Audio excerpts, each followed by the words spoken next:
Little Women by Louisa May Alcott. Chapter 34. A Friend.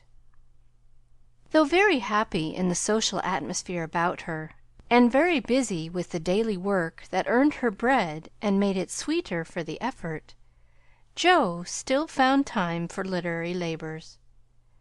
The purpose which now took possession of her was a natural one to a poor and ambitious girl, but the means she took to gain her end were not the best. She saw that money conferred power. Money and power, therefore, she resolved to have, not to be used for herself alone, but for those whom she loved more than life. The dream of filling home with comforts, giving Beth everything she wanted, from strawberries in winter to an organ in her bedroom, going abroad herself, and always having more than enough so that she might indulge in the luxury of charity, had been for years Jo's most cherished castle in the air. The prize story experience had seemed to open a way which might, after long traveling and much uphill work, lead to this delightful chateau in Espagne. But the novel disaster quenched her courage for a time, for public opinion is a giant which has frightened stouter-hearted Jacks on bigger beanstalks than hers. Like that immortal hero, she reposed a while after the first attempt, which resulted in a tumble, and the least lovely of the giant's treasures, if I remember rightly. But the up again and take another spirit was as strong in Jo as in Jack, so she scrambled up on the shady side this time, and got more booty, but nearly left behind her what was far more precious than the money bags. She took to writing sensation stories, for in those dark ages even all perfect America read rubbish. She told no one, but concocted a thrilling tale and boldly carried it herself to Mr. Dashwood, editor of the Weekly Volcano. She had never read Sartor Resartus, but she had a womanly instinct that clothes possess an influence more powerful over many than the worth of character or the magic of manners. So she dressed herself in her best, and trying to persuade herself that she was neither excited nor nervous, bravely climbed 2 pairs of dark and dirty stairs to find herself in a disorderly room, a cloud of cigar smoke, and the presence of 3 gentlemen, sitting with their heels rather higher than their hats, which articles of dress none of them took the trouble to remove on her appearance. Somewhat daunted by this reception, Jo hesitated on the threshold, murmuring in much embarrassment, "Excuse me, I was looking for the Weekly Volcano office. I wished to see Mr. Dashwood." Down went the highest pair of heels, up rose the smokiest gentleman, and carefully cherishing his cigar between his fingers, he advanced with a nod and a countenance expressive of nothing but sleep. Feeling that she must get through the matter somehow, Jo produced her manuscript, and blushing redder and redder with each sentence, blundered out fragments of the little speech carefully prepared for the occasion. "A friend of mine desired me to offer a story just as an experiment. Would like your opinion. Be glad to write more if this suits." While she blushed and blundered, Mr. Dashwood had taken the manuscript and was turning over the leaves with a pair of rather dirty fingers, and casting critical glances up and down the neat pages. "Not a first attempt, I take it?" observing that the pages were numbered, covered only on one side, and not tied up with a ribbon, sure sign of a novice. "No, sir. She has had some experience, and got a prize for a tale in the Blarney Stone Banner." "Oh, did she?" And Mr. Dashwood gave Jo a quick look, which seemed to take note of everything she had on, from the bow in her bonnet to the buttons on her boots. "Well, you can leave it if you like. We've more of this sort of thing on hand than we know what to do with at present, but I'll run my eye over it and give you an answer next week." Now Jo did not like to leave it, for Mr. Dashwood didn't suit her at all, but under the circumstances there was nothing for her to do but bow and walk away, looking particularly tall and dignified, as she was apt to do when nettled or abashed. Just then she was both, for it was perfectly evident from the knowing glances exchanged among the gentlemen that her little fiction of "my friend" was considered a good joke, and a laugh produced by some inaudible remark of the editor as he closed the door completed her discomfiture. Half resolving never to return, she went home and worked off her irritation by stitching pinafores vigorously, and in an hour or two was cool enough to laugh over the scene and long for next week. When she went again, Mr. Dashwood was alone, whereat she rejoiced. Mr. Dashwood was much wider awake than before, which was agreeable, and Mr. Dashwood was not too deeply absorbed in his cigar to remember his manners, so the second interview was much more comfortable than the first. "We'll take this editors never say I if you don't object to a few alterations. It's too long, but omitting the passages I've marked will make it just the right length," he said in a businesslike tone. Jo hardly knew her own manuscript again, so crumpled and underscored were its pages and paragraphs, but feeling as a tender parent might on being asked to cut off her baby's legs in order that it might fit into a new cradle, she looked at the marked passages and was surprised to find that all the moral reflections, which she had carefully put in as ballast for much romance, had been stricken out. "But, sir, I thought every story should have some sort of a moral, so I took care to have a few of my sinners repent." Mr. Dashwood's editorial gravity relaxed into a smile, for Jo had forgotten her "friend" and spoken as only an author could. "People want to be amused, not preached at, you know. Morals don't sell nowadays," which is not quite a correct statement, by the way. "You think it would do with these alterations, then?" "Yes. It's a new plot, and pretty well worked up, language good, and so on," was Mr. Dashwood's affable reply. "What do you that is, what compensation?" began Jo, not exactly knowing how to express herself. "Oh, yes. Well, we give from 25 to 30 for things of this sort, pay when it comes out," returned Mr. Dashwood, as if that point had escaped him.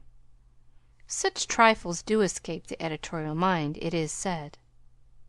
"Very well, you can have it," said Jo, handing back the story with a satisfied air, for after the $1 a column work even 25 seemed good pay. "Shall I tell my friend you will take another if she has one better than this?" asked Jo, unconscious of her little slip of the tongue, and emboldened by her success. "Well, we'll look at it. Can't promise to take it. Tell her to make it short and spicy, and never mind the moral. What name would your friend like to put on it?" in a careless tone. "None at all, if you please. She doesn't wish her name to appear, and has no nom de plume," said Jo, blushing in spite of herself. "Just as she likes, of course. The tale will be out next week. Will you call for the money, or shall I send it?" asked Mr. Dashwood, who felt a natural desire to know who his new contributor might be. "I'll call. Good morning, sir." As she departed, Mr. Dashwood put up his feet, with the graceful remark, "Poor and proud as usual, but she'll do." Following Mr. Dashwood's directions, and making Mrs. Northberry her model, Jo rashly took a plunge into the frothy sea of sensational literature. But thanks to the life preserver thrown by a friend, she came up again not much the worse for her ducking. Like most young scribblers, she went abroad for her characters and scenery, and banditti, counts, gypsies, nuns, and duchesses appeared upon her stage, and played their parts with as much accuracy and spirit as could be expected.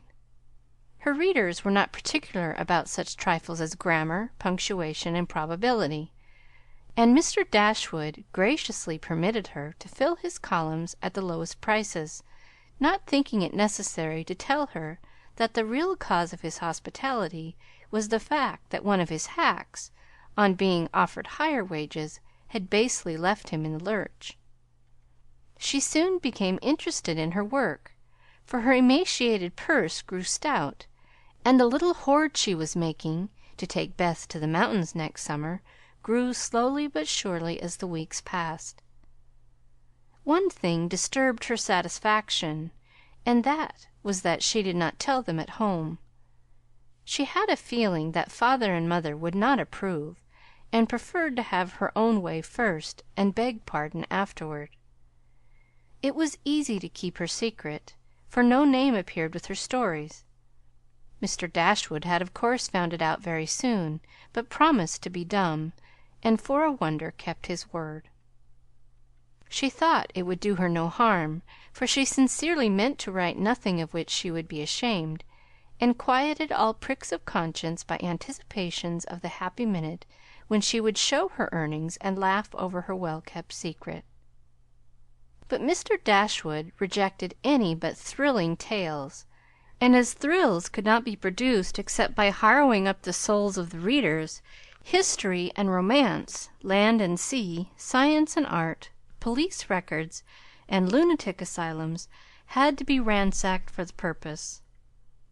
Jo soon found that her innocent experience had given her but few glimpses of the tragic world which underlies society. So, regarding it in a business light, she set about supplying her deficiencies with characteristic energy. Eager to find material for stories, and bent on making them original in plot, if not masterly in execution, she searched newspapers for accidents, incidents, and crimes. She excited the suspicions of public librarians by asking for works on poisons. She studied faces in the street, and characters, good, bad, and indifferent, all about her. She delved in the dust of ancient times for facts or fictions so old that they were as good as new, and introduced herself to folly, sin, and misery as well as her limited opportunities allowed. She thought she was prospering finely, but unconsciously she was beginning to desecrate some of the womanliest attributes of a woman's character. She was living in bad society, and imaginary though it was, its influence affected her, for she was feeding heart and fancy on dangerous and unsubstantial food, and was fast brushing the innocent bloom from her nature by a premature acquaintance with the darker side of life, which comes soon enough to all of us. She was beginning to feel rather than see this, for much describing of other people's passions and feelings set her to studying and speculating about her own, a morbid amusement in which healthy young minds do not voluntarily indulge.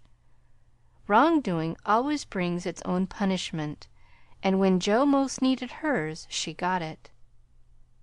I don't know whether the study of Shakespeare helped her to read character, or a natural instinct of a woman for what was honest, brave, and strong; but while endowing her imaginary heroes with every perfection under the sun, Jo was discovering a live hero who interested her in spite of many human imperfections.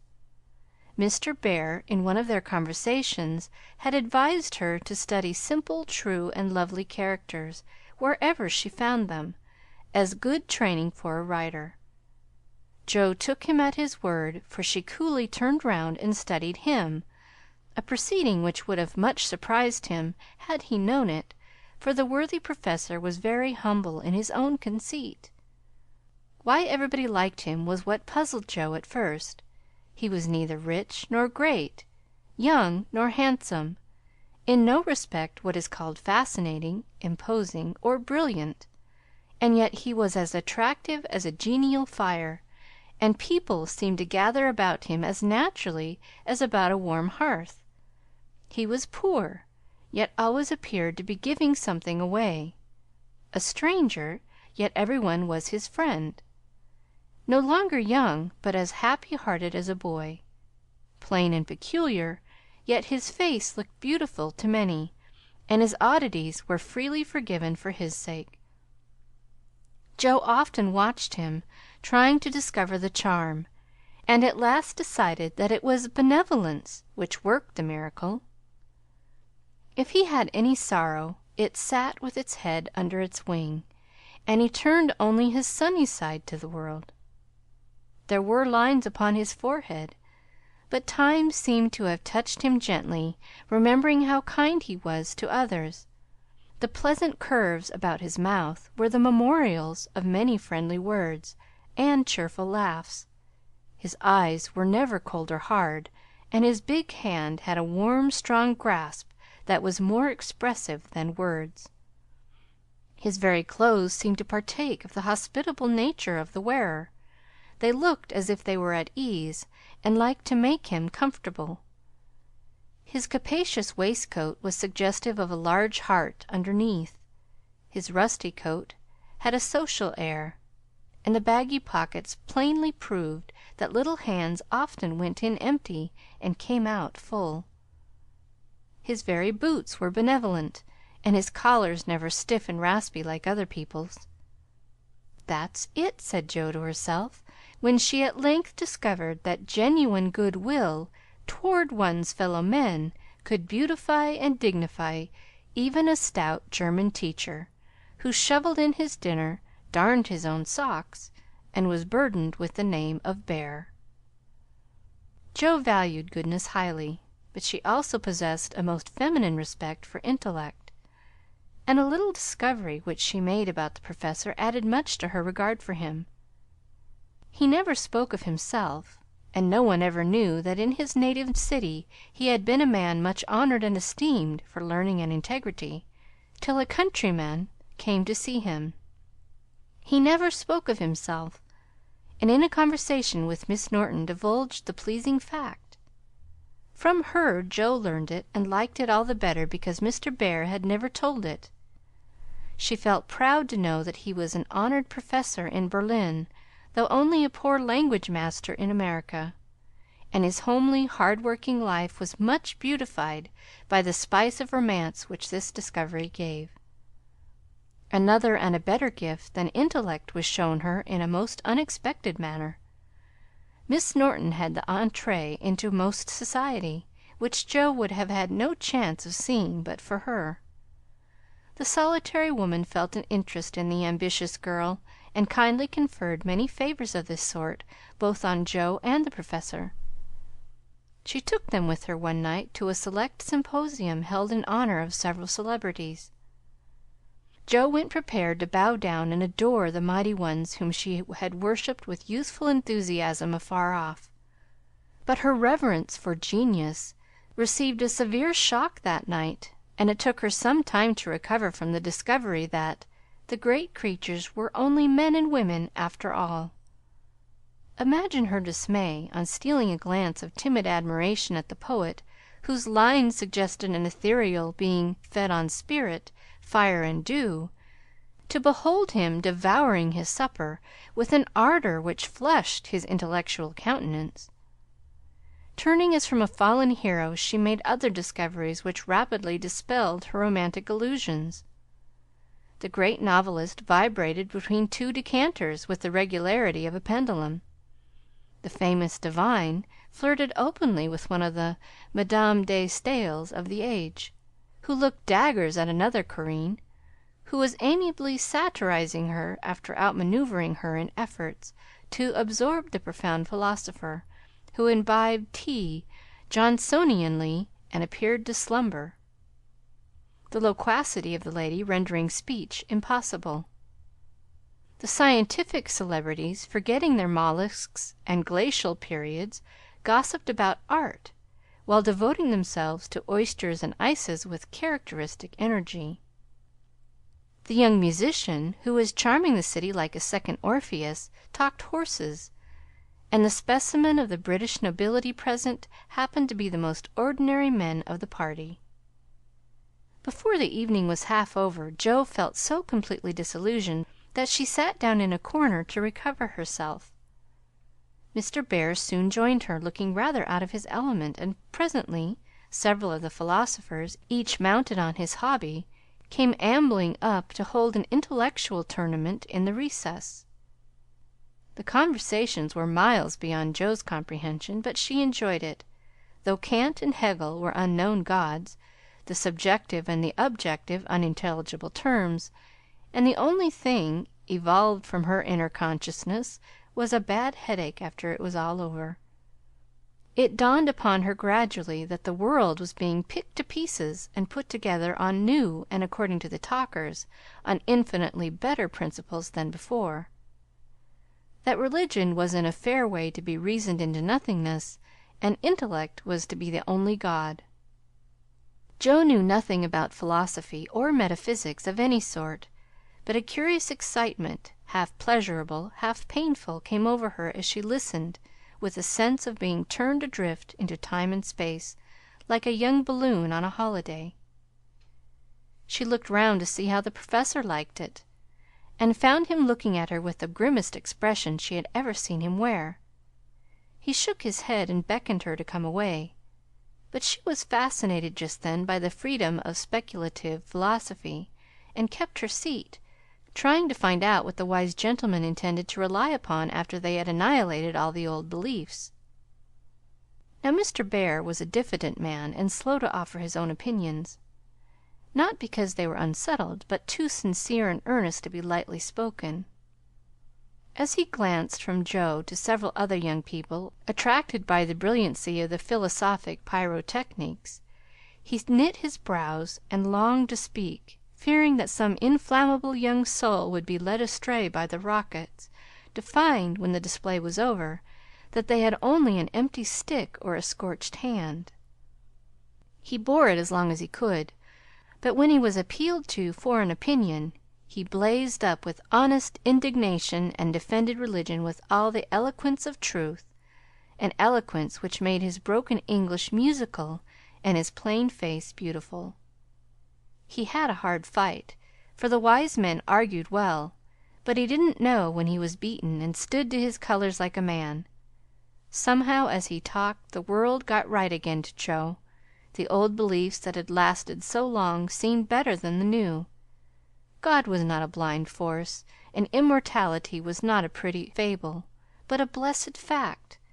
She felt as if she had solid ground under her feet again, and when Mr. Bear paused, out-talked, but not one whit convinced, Joe wanted to clap her hands and thank him.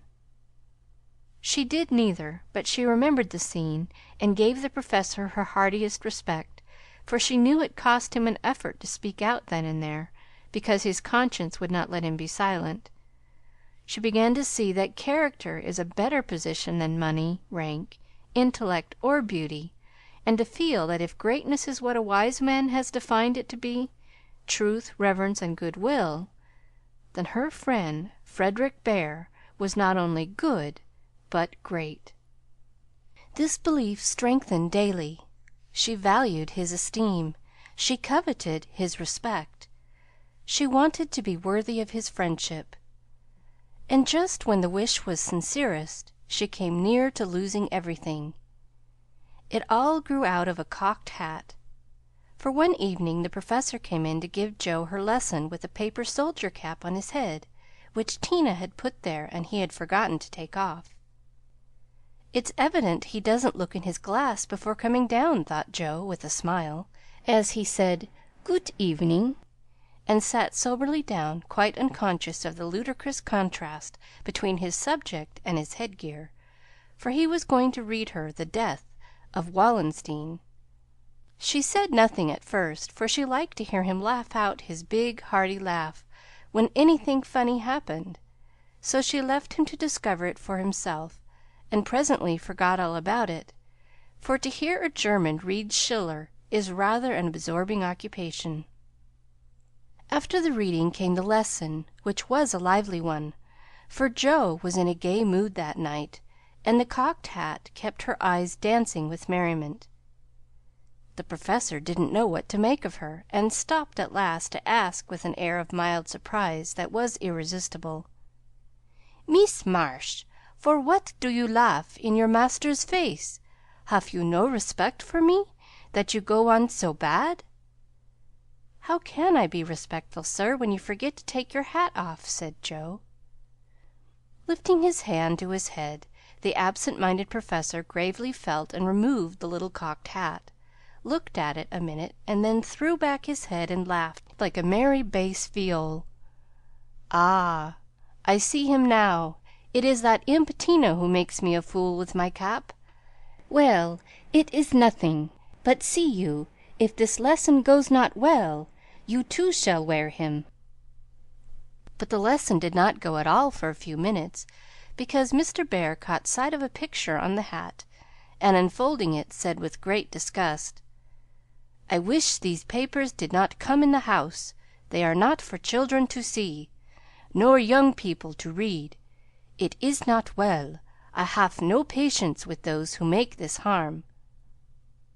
Joe glanced at the sheet and saw a pleasing illustration composed of a lunatic, a corpse, a villain, and a viper.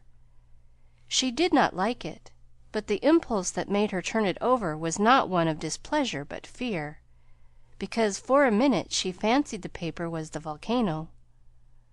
It was not, however, and her panic subsided as she remembered that even if it had been, and one of her own tales in it, there would have been no name to betray her. She had betrayed herself, however, by a look and a blush, for though an absent man, the Professor saw a good deal more than people fancied. He knew that Jo wrote, and had met her down among the newspaper offices more than once; but as she never spoke of it, he asked no questions, in spite of a strong desire to see her work. Now it occurred to him that she was doing what she was ashamed to own, and it troubled him. He did not say to himself, "It is none of my business. I've no right to say anything," as many people would have done. He only remembered that she was young and poor, a girl far away from mother's love and father's care, and he was moved to help her with an impulse as quick and natural as that which would prompt him to put out his hand to save a baby from a puddle. All this flashed through his mind in a minute, but not a trace of it appeared in his face, and by the time the paper was turned and Joe's needle threaded, he was ready to say quite naturally but very gravely, "Yes, you are right to put it from you. I do not think that good young girls should see such things. They are made pleasant to some, but I would more rather give my boys gunpowder to play with than this bad trash." "All may not be bad, only silly, you know, and if there is a demand for it, I don't see any harm in supplying it. Many very respectable people make an honest living out of what are called sensation stories," said Joe, scratching gathers so energetically that a row of little slits followed her pen. "There is a demand for whiskey, but I think you and I do not care to sell it. If the respectable people know what harm they did, they would not feel that the living was honest. They have no right to put the poison in the sugar plum and let the small ones eat it. No, they should think a little, and sweep mud in the street before they do this thing." Mr. Bear spoke warmly, and walked to the fire, crumpling the paper in his hands. Joe sat still, looking as if the fire had come to her, for her cheeks burned long after the cocked hat had turned to smoke and gone harmlessly up the chimney. "I should like much to send all the rest after him," muttered the Professor, coming back with a relieved air. Joe thought what a blaze her pile of papers upstairs would make, and her hard-earned money lay rather heavily on her conscience at that minute. Then she thought consolingly to herself, "Mine are not like that. They are only silly, never bad, so I won't be worried." And taking up her book, she said with a studious face, "Shall we go on, sir? I'll be very good and proper now." "I shall hope so," was all he said, but he meant more than she imagined, and the grave, kind look he gave her made her feel as if the words "weekly volcano" were printed in large type on her forehead. As soon as she went to her room, she got out her papers and carefully reread every one of her stories, being a little short-sighted. Mr. Bear sometimes used eye-glasses, and Joe had tried them once, smiling to see how they magnified the fine print of her book. Now she seemed to have on the Professor's mental or moral spectacles also, for the faults of these poor stories glared at her dreadfully and filled her with dismay. "They are trash, and will soon be worse trash if I go on, for each is more sensational than the last. I've gone blindly on, hurting myself and other people for the sake of money. I know it's so, for I can't read this stuff in sober earnest without being horribly ashamed of it. And what should I do if they were seen at home, or Mr. Bear got hold of them?" Joe turned hot at the bare idea, and stuffed the whole bundle into her stove, nearly setting the chimney afire with the blaze. "Yes, that's the best place for such inflammable nonsense. I'd better burn the house down, I suppose, than let other people blow themselves up with my gunpowder," she thought, as she watched the Demon of Jura whisk away, a little black cinder with fiery eyes.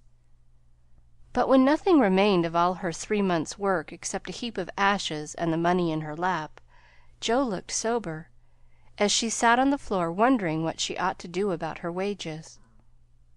"I think I haven't done much harm yet, and may keep this to pay for my time," she said, after a long meditation, adding impatiently, "I almost wish I hadn't any conscience. It's so inconvenient. If I didn't care about doing right, and didn't feel uncomfortable when doing wrong, I should get on capitally. I can't help wishing sometimes that mother and father hadn't been so particular about such things."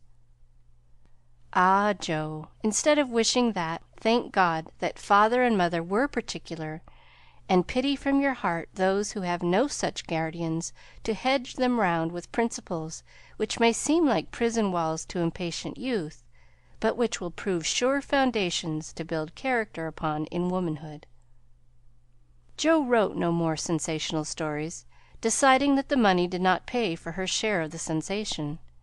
But going to the other extreme, as is the way with people of her stamp, she took a course of Mrs. Sherwood's, Miss Edgeworth, and Hannah More, and then produced a tale which might have been more properly called an essay or a sermon, so intensely moral was it. She had her doubts about it from the beginning, for her lively fancy and girlish romance felt as ill at ease in the new style as she would have done masquerading in the stiff and cumbersome costume of the last century. She sent this didactic gem to several markets, but it found no purchaser, and she was inclined to agree with Mr. Dashwood that morals didn't sell. Then she tried a children's story, which she could easily have disposed of if she had not been mercenary enough to demand filthy lucre for it. The only person who offered enough to make it worth her while to try juvenile literature was a worthy gentleman who felt it his mission to convert all the world to his particular belief. But much as she liked to write for children, Joe could not consent to depict all her naughty boys as being eaten by bears, or tossed by mad bulls because they did not go to a particular Sabbath school, nor all the good infants who did go, as rewarded by every kind of bliss, from gilded gingerbread to escorts of angels when they departed this life, with psalms or sermons on their lisping tongues. So nothing came of these trials, and Joe corked up her inkstand and said, in a fit of very wholesome humility, "I don't know anything. I'll wait until I do before I try again, and meantime sweep mud in the street. If I can't do better, that's honest at least." Which decision proved that her second tumble down the beanstalk had done her some good.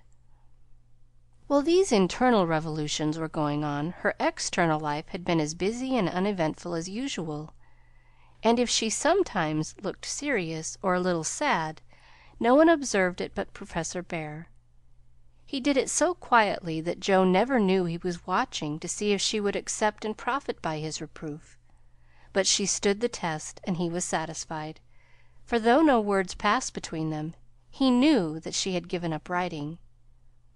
Not only did he guess it by the fact that the second finger of her right hand was no longer inky, but she spent her evenings downstairs now, was met no more among newspaper offices, and studied with a dogged patience which assured him that she was bent on occupying her mind with something useful, if not pleasant.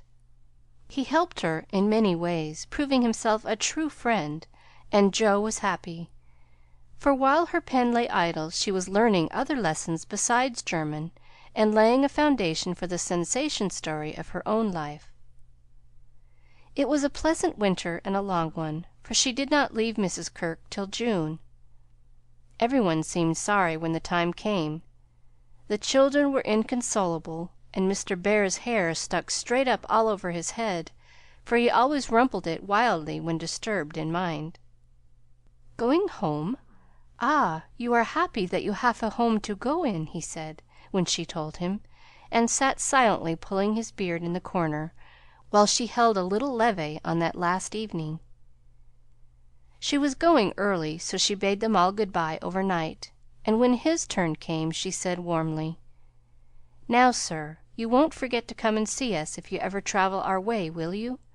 I'll never forgive you if you do, for I want them all to know my friend." "Do you? Shall I come?" he asked, looking down at her with an eager expression which she did not see. "Yes, come next month. Laurie graduates then, and you'd enjoy Commencement as something new." "That is your best friend of whom you speak?" he said in an altered tone. "Yes, my boy Teddy. I'm very proud of him, and should like you to see him." Joe looked up then, quite unconscious of anything but her own pleasure in the prospect of showing them to one another. Something in Mr. Bear's face suddenly recalled the fact that she might find Laurie more than a "best friend," and simply because she particularly wished not to look as if anything was the matter, she involuntarily began to blush, and the more she tried not to, the redder she grew. If it had not been for Tina on her knee, she didn't know what would have become of her. Fortunately the child was moved to hug her, so she managed to hide her face an instant, hoping the Professor did not see it.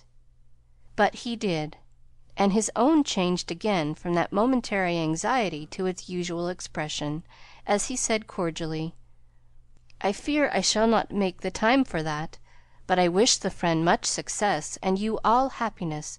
Gott bless you!" And with that he shook hands warmly, shouldered Tina, and went away. But after the boys were abed, he sat long before his fire, with the tired look on his face, and the heimweh, or homesickness, lying heavy at his heart. Once, when he remembered Joe as she sat with the little child in her lap, and that new softness in her face, he leaned his head on his hands a minute, and then roamed about the room as if in search of something that he could not find. "It is not for me. I must not hope it now," he said to himself, with a sigh that was almost a groan. Then, as if reproaching himself for the longing that he could not repress, he went and kissed the two tousled heads upon the pillow, took down his seldom used meerschaum, and opened his Plato. He did his best, and did it manfully, but I don't think he found that a pair of rampant boys, a pipe, or even the divine Plato were very satisfactory substitutes for wife and child at home. Early as it was, he was at the station next morning to see Joe off, and thanks to him she began her solitary journey with the pleasant memory of a familiar face smiling its farewell, a bunch of violets to keep her company, and, best of all, the happy thought, "Well, the winter's gone, and I've written no books, earned no fortune, but I've made a friend worth having, and I'll try to keep him all my life." Chapter 35. Heartache. Whatever his motive might have been, Laurie studied to some purpose that year, for he graduated with honor, and gave the Latin oration with the grace of a Phillips and the eloquence of a Demosthenes. So his friends said. They were all there, his grandfather, oh so proud, Mr. and Mrs. March, John and Meg, Joe and Beth, and all exalted over him with the sincere admiration which boys make light of at the time, but fail to win from the world by any after triumphs. "I've got to stay for this confounded supper, but I shall be home early to morrow. You'll come and meet me as usual, girls?" Laurie said, as he put the sisters into the carriage after the joys of the day were over. He said girls, but he meant Joe, for she was the only one who kept up the old custom. She had not the heart to refuse her splendid, successful boy anything, and answered warmly, "I'll come, Teddy, rain or shine, and march before you playing 'Hail, the Conquering Hero Comes' on a Jew's harp." Laurie thanked her with a look that made her think in a sudden panic, "Oh, dearie me, I know he'll say something, and then what shall I do?" evening meditation and morning work somewhat allayed her fears, and having decided that she wouldn't be vain enough to think people were going to propose when she had given them every reason to know what her answer would be, she set forth at the appointed time, hoping Teddy wouldn't do anything to make her hurt his poor feelings. A call at Meg's and a refreshing sniff and sip at the Daisy and Demijohn still further fortified her for the tête-à-tête. But when she saw a stalwart figure looming in the distance, she had a strong desire to turn about and run away. "Where's the Jew's harp, Joe?" cried Laurie, as soon as he was within speaking distance. "I forgot it." And Joe took heart again, for that salutation could not be called lover-like. She always used to take his arm on these occasions. Now she did not, and he made no complaint, which was a bad sign, but talked on rapidly about all sorts of far-away subjects, till they turned from the road into the little path that led homeward through the grove.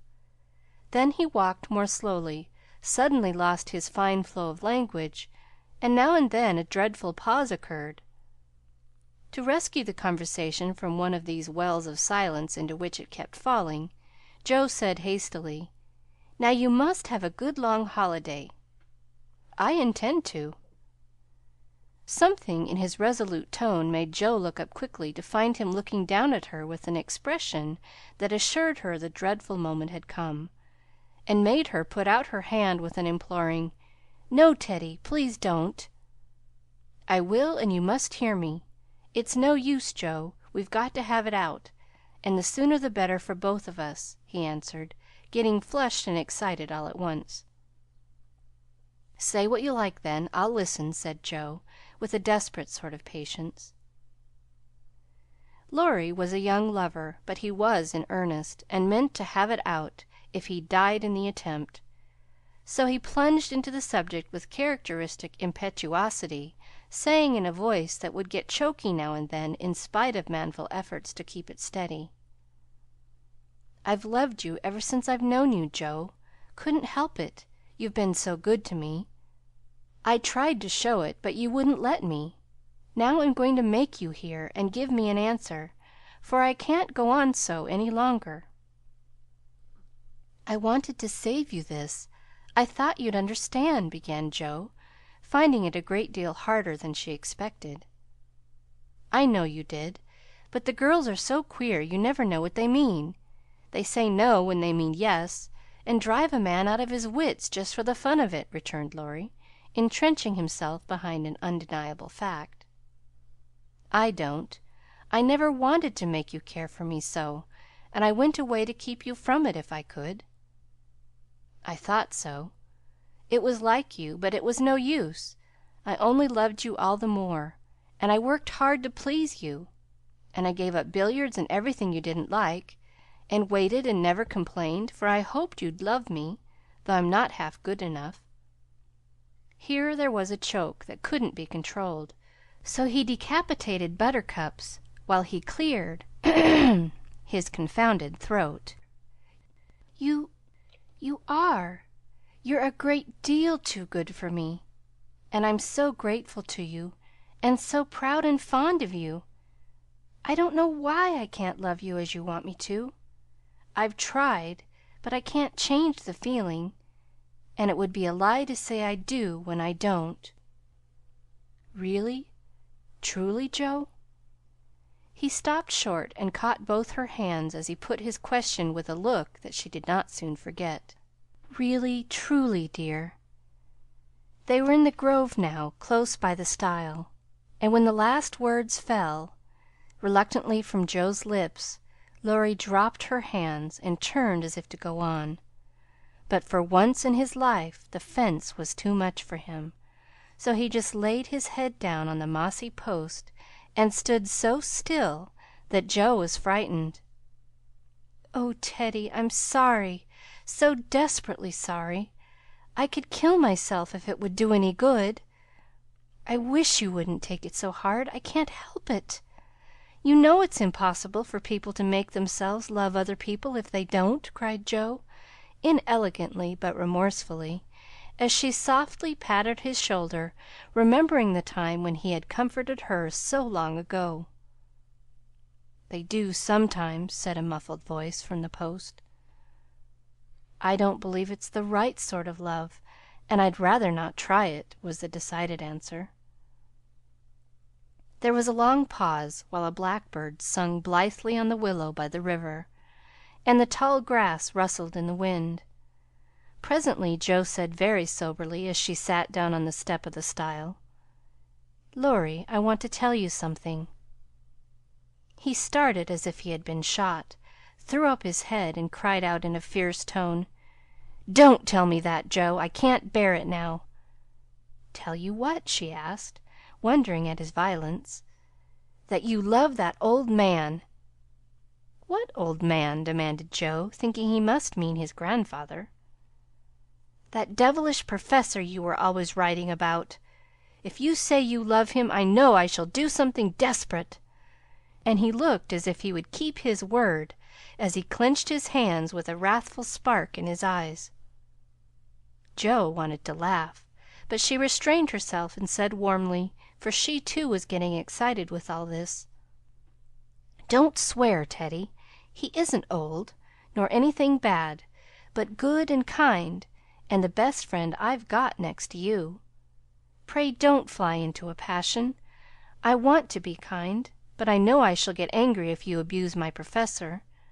I haven't the least idea of loving him or anybody else."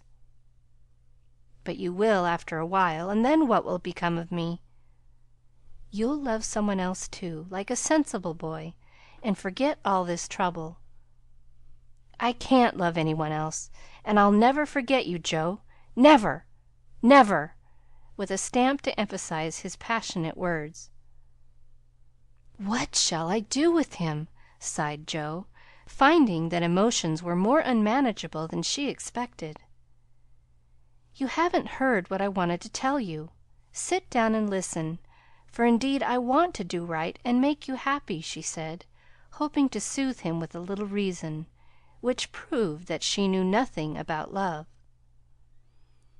Seeing a ray of hope in that last speech, Laurie threw himself down on the grass at her feet, leaned his arm on the lower step of the stile, and looked up at her with an expectant face.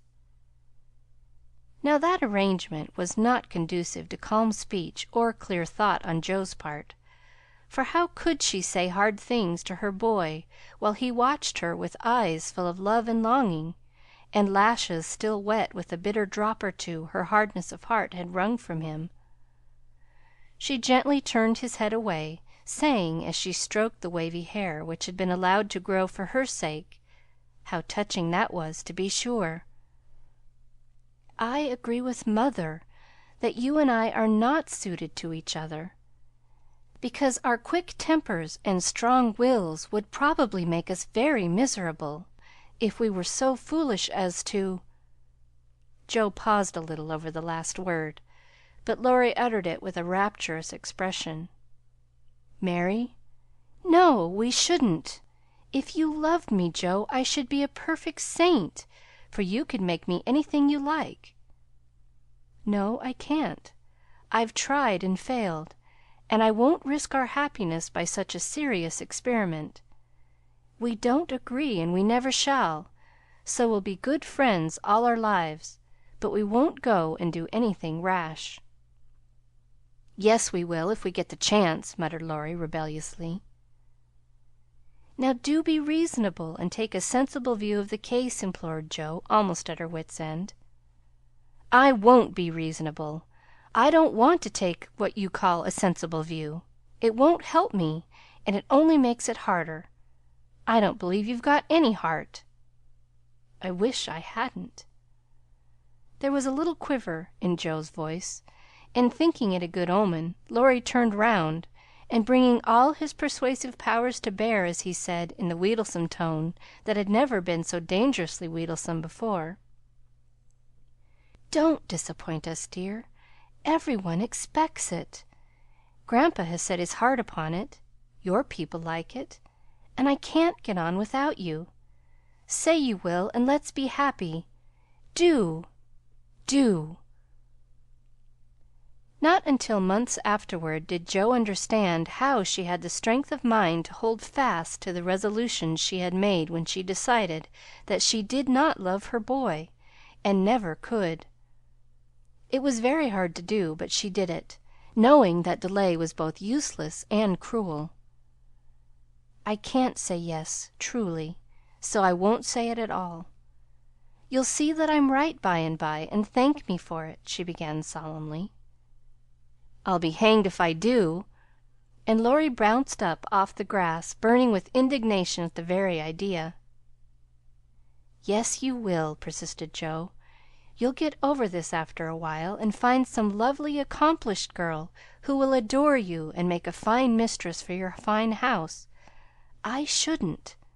I'm homely and awkward and odd and old, and you'd be ashamed of me, and we should quarrel. We can't help it even now, you see. And I shouldn't like elegant society, and you would, and you'd hate my scribbling, and I couldn't get on without it. And we should be unhappy, and wish we hadn't done it, and everything would be horrid." "Anything more?" asked Laurie, finding it hard to listen patiently to this prophetic burst. "Nothing more, except that I don't believe I shall ever marry. I'm happy as I am, and love my liberty too well to be in a hurry to give it up for any mortal man." "I know better," broke in Laurie. "You think so now, but there'll come a time when you will care for somebody, and you'll love him tremendously, and live and die for him. I know you will. It's your way, and I shall have to stand by and see it." And the despairing lover cast his hat upon the ground with a gesture that would have seemed comical if his face had not been so tragic. "Yes, I will live and die for him, if he ever comes, and makes me love him in spite of myself. And you must do the best you can," cried Jo, losing patience with poor Teddy. "I've done my best, but you won't be reasonable, and it's selfish of you to keep teasing me for what I can't give. I shall always be fond of you, very fond indeed, as a friend, but I'll never marry you, and the sooner you believe it, the better for both of us. So now." That speech was like gunpowder. Laurie looked at her a minute as if he did not know quite what to do with himself, then turned sharply away, saying in a desperate sort of tone, "You'll be sorry some day, Jo." "Oh, where are you going?" she cried, for his face frightened her. "To the devil!" was the consoling answer. For a minute Joe's heart stood still, as he swung himself down the bank toward the river. But it takes much folly, sin, or misery to send a young man to a violent death, and Laurie was not one of the weak sort who are conquered by a single failure. He had no thought of a melodramatic plunge, but some blind instinct led him to fling hat and coat into his boat and row away with all his might, making better time up the river than he had done in any race. Jo drew a long breath and unclasped her hands as she watched the poor fellow trying to outstrip the trouble which he carried in his heart. "That will do him good, and he'll come home in such a tender, penitent state of mind that I shan't dare to see him," she said, adding, as she went slowly home, feeling as if she had murdered some innocent thing and buried it under the leaves, "Now I must go and prepare Mr. Lawrence to be very kind to my poor boy. I wish he'd loved Beth. Perhaps he may in time, but I begin to think I was mistaken about her. Oh, dear, how can girls like to have lovers and refuse them? I think it's dreadful." Being sure that no one could do it so well as herself, she went straight to Mr. Lawrence, told the hard story bravely through, and then broke down, crying so dismally over her own insensibility that the kind old gentleman, though sorely disappointed, did not utter a reproach. He found it difficult to understand how any girl could help loving Laurie, and hoped she would change her mind; but he knew, even better than Jo, that love cannot be forced, so he shook his head sadly and resolved to carry his boy out of harm's way, for young Impetuosity's parting words to Joe disturbed him more than he would confess. When Laurie came home, dead tired, but quite composed, his grandfather met him as if he knew nothing, and kept up the delusion very successfully for an hour or two. But when they sat together in the twilight, the time they used to enjoy so much, it was hard work for the old man to ramble on as usual, and harder still for the young one to listen to the praises of the last year's successes, which to him now seemed like love's labor lost. He bore it as long as he could, then went to his piano and began to play. The windows were open, and Joe, walking in the garden with Beth, for once understood music better than her sister, for he played the Sonata Pathetique, and played it as he never did before. "That's very fine, I dare say, but it's sad enough to make one cry. Give us something gayer, lad," said Mr. Lawrence, whose kind old heart was full of sympathy, which he longed to show, but knew not how. Laurie dashed into a livelier strain, played stormily for several minutes, and would have got through bravely if in a momentary lull Mrs. March's voice had not been heard calling, "Joe, dear, come in, I want you." Just what Laurie longed to say, with a different meaning. As he listened he lost his place, the music ended with a broken chord, and the musicians sat silent in the dark. "I can't stand this," muttered the old gentleman. Up he got, groped his way to the piano, laid a kind hand on either of the broad shoulders, and said, as gently as a woman, "I know, my boy, I know."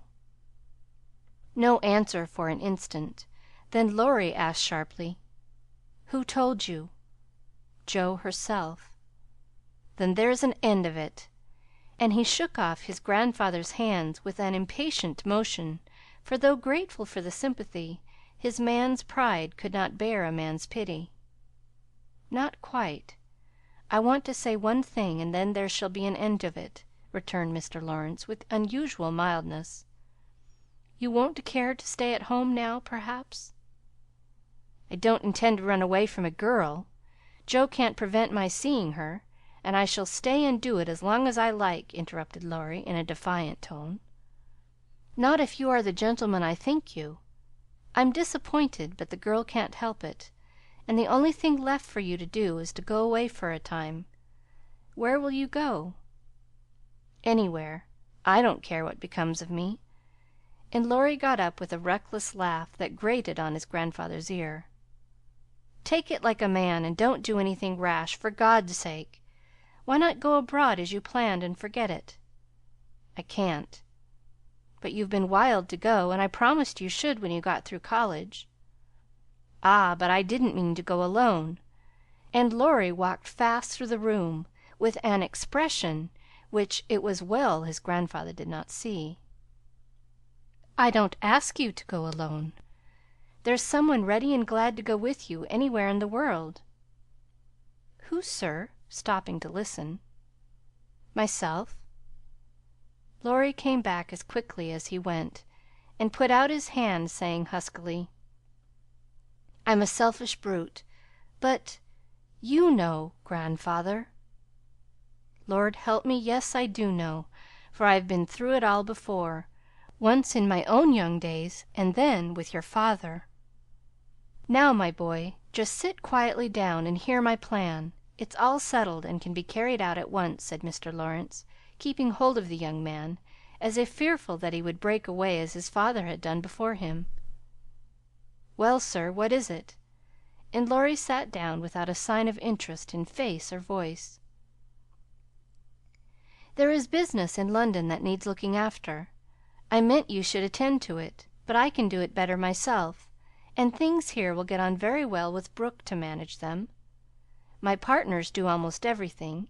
I'm merely holding on until you take my place and can be off at any time." "But you hate traveling, sir. I can't ask it of you at your age," began Laurie, who was grateful for the sacrifice, but much preferred to go alone if he went at all.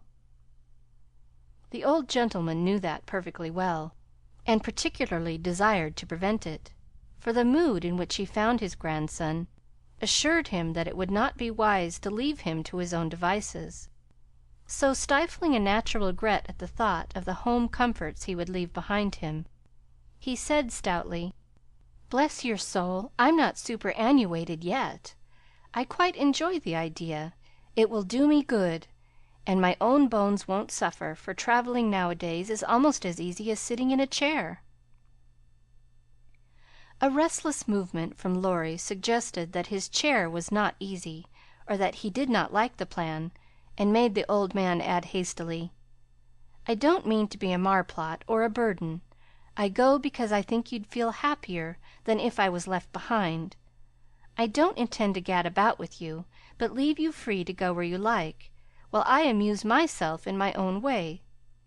I've friends in London and Paris, and should like to visit them. Meantime you can go to Italy, Germany, Switzerland, where you will, and enjoy pictures, music, scenery, and adventures to your heart's content." Now Laurie felt just then that his heart was entirely broken, and the world a howling wilderness. But at the sound of certain words which the old gentleman artfully introduced into his closing sentence, the broken heart gave an unexpected leap, and a green oasis or two suddenly appeared in the howling wilderness.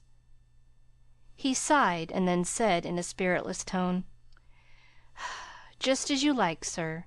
It doesn't matter where I go or what I do." "It does to me. Remember that, my lad. I give you entire liberty, but I trust you to make honest use of it. Promise me that, Laurie." "Anything you like, sir." "Good," thought the old gentleman. "You don't care now, but there'll come a time when that promise will keep you out of mischief, or I'm much mistaken." Being an energetic individual, Mr. Lawrence struck while the iron was hot, and before the blighted being recovered spirit enough to rebel, they were off.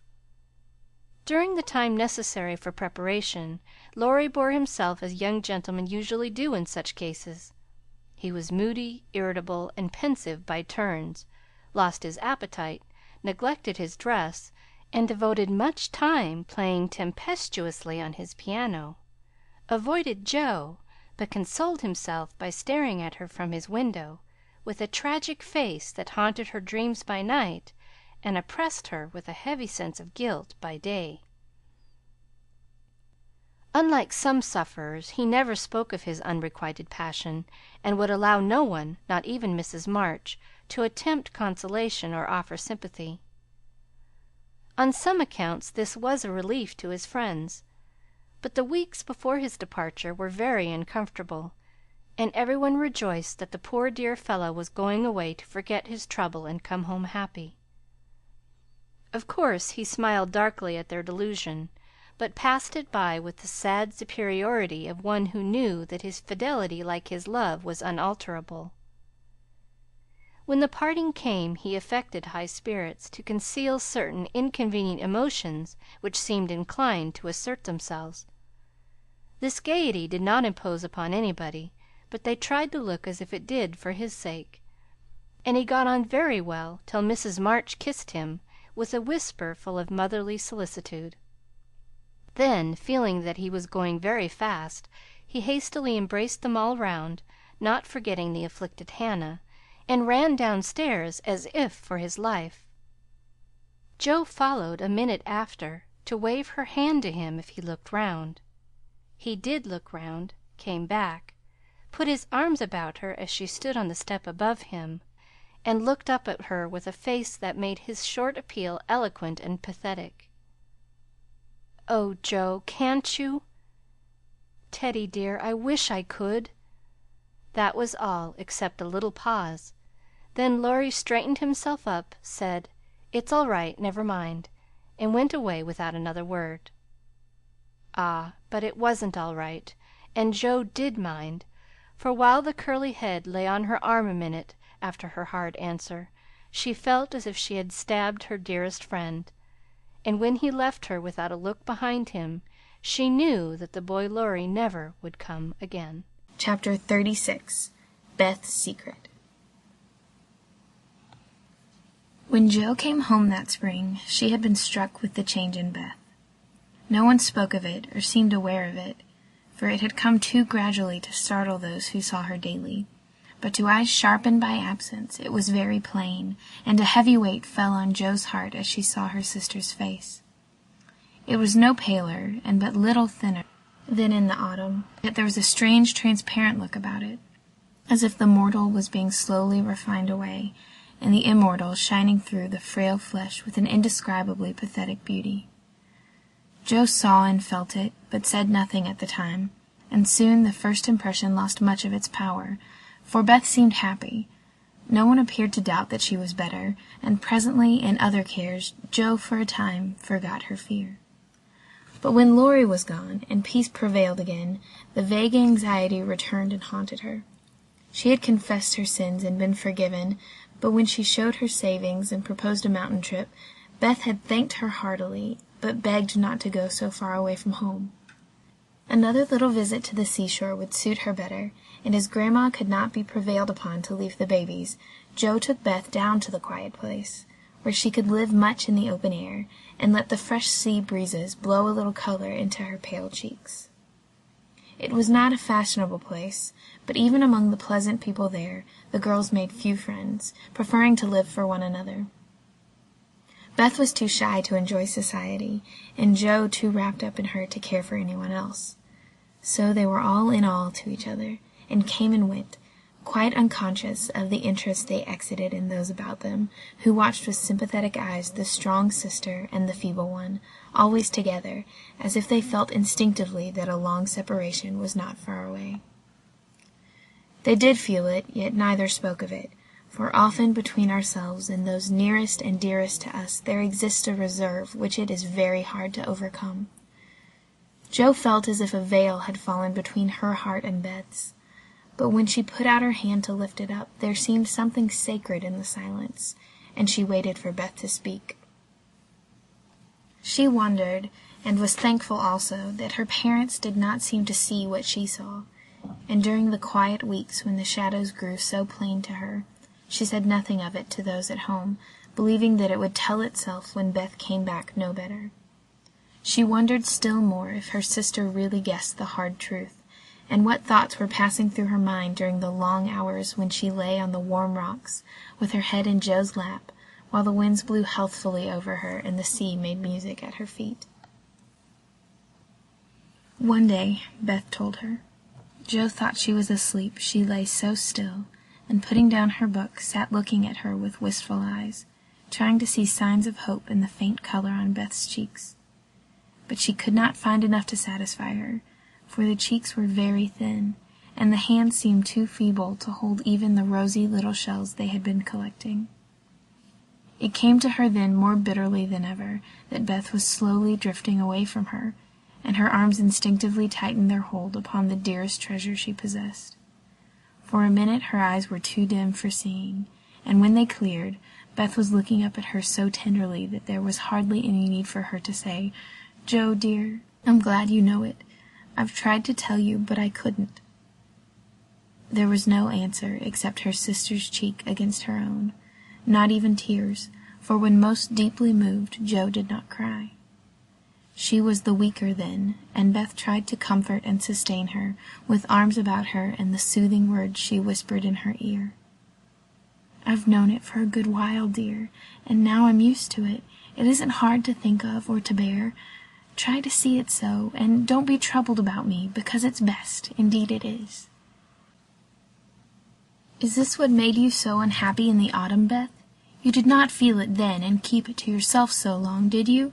asked Jo, refusing to see or say that it was best, but glad to know that Laurie had no part in Beth's trouble. "Yes, I gave up hoping then, but I didn't like to own it. I tried to think it was a sick fancy, and would not let it trouble anyone. But when I saw you all so well and strong and full of happy plans, it was hard to feel that I could never be like you, and then I was miserable, Jo." "Oh, Beth, and you didn't tell me? Didn't let me comfort and help you? How could you shut me out, bear it all alone?" Jo's voice was full of tender reproach, and her heart ached to think of the solitary struggle that must have gone on, while Beth learned to say goodbye to health, love, and life, and take up her cross so cheerfully. Perhaps it was wrong, but I tried to do right. I wasn't sure, no one said anything, and I hoped I was mistaken. It would have been selfish to frighten you all when Marmee was so anxious about Meg and Amy away, and you so happy with Laurie. At least, I thought so then. "And I thought you loved him, Beth, and I went away because I couldn't," cried Jo, glad to say all the truth. Beth looked so amazed at the idea that Jo smiled in spite of her pain, and added softly, "Then you didn't, dearie? I was afraid it was so, and imagined your poor little heart full of love-lornity all that while." "Why, Jo, how could I, when he was so fond of you?" asked Beth, as innocently as a child. "I do love him dearly. He is so good to me, how can I help it? But he could never be anything to me but my brother. I hope he truly will be, sometime." "Not through me," said Jo decidedly. "Amy is left for him, and they would suit excellently. But I have no heart for such things now. I don't care what becomes of anybody but you, Beth. You must get well." "I want to, oh so much. I try, but every day I lose a little, and feel more sure that I shall never gain it back. It's like the tide, Jo. When it turns, it goes slowly, but it can't be stopped." "It shall be stopped. Your tide must not turn so soon. 19 is too young, Beth. I can't let you go. I'll work and pray and fight against it. I'll keep you in spite of everything. There must be ways. It can't be too late. God won't be so cruel as to take you from me," cried poor Jo rebelliously, for her spirit was far less piously submissive than Beth's. Simple, sincere people seldom speak much of their piety. It shows itself in acts rather than in words, and has more influence than homilies or protestations.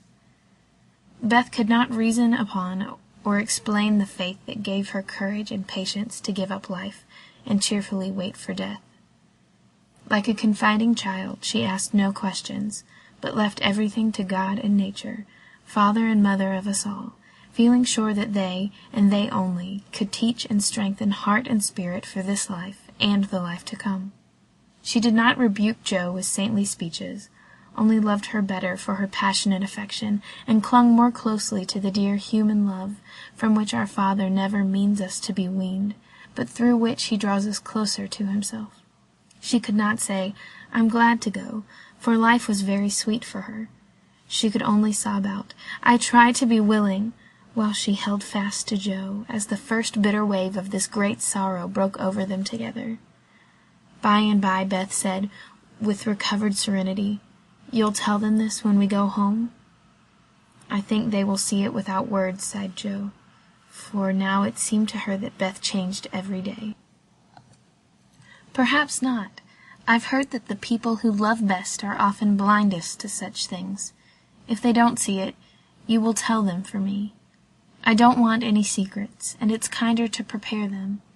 Meg has John and the babies to comfort her, but you must stand by Father and Mother, won't you, Jo?" "If I can. But, Beth, I don't give up yet.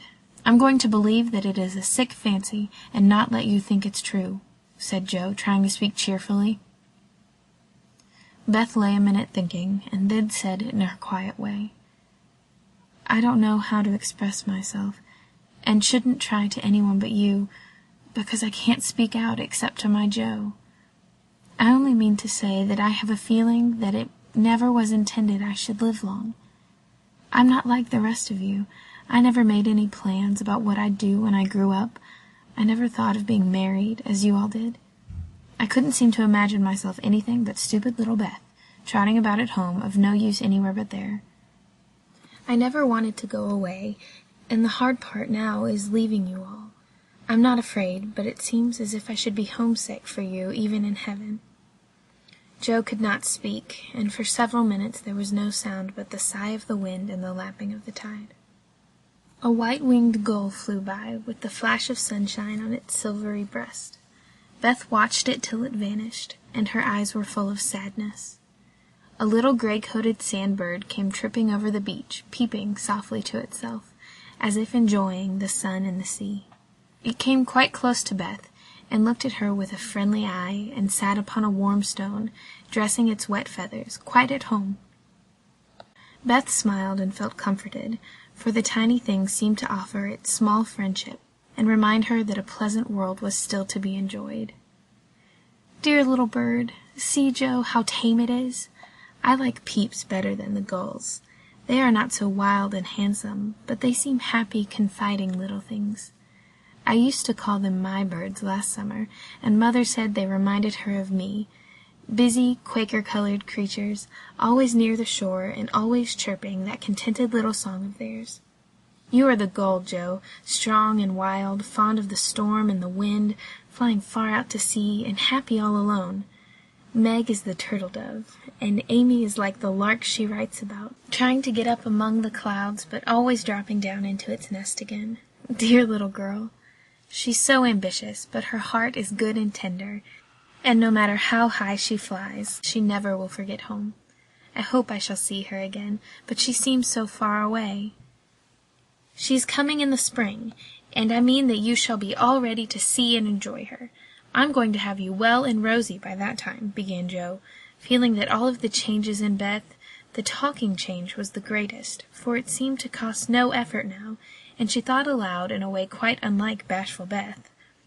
"Joe, dear, don't hope any more. It won't do any good. I'm sure of that. We won't be miserable, but enjoy being together while we wait. We'll have happy times, for I don't suffer much, and I think the tide will go out easily, if you help me." Joe leaned down to kiss the tranquil face, and with that silent kiss she dedicated herself soul and body to Beth. She was right. There was no need of any words when they got home, for Father and Mother saw plainly now what they had prayed to be saved from seeing. Tired with her short journey, Beth went at once to bed, saying how glad she was to be home, and when Joe went down she found that she would be spared the hard task of telling Beth's secret.